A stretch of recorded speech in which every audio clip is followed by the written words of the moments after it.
you're gonna pick the whole thing up. See if I can do this. Pull it out. All right, now just so we don't lose this bolt, let's push this line over to the side. That right there. We're gonna put our 19mm shallow.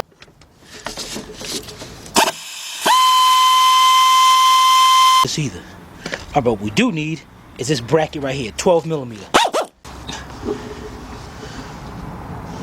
Okay. Okay, there it is. I got the belt on. Got the alternator.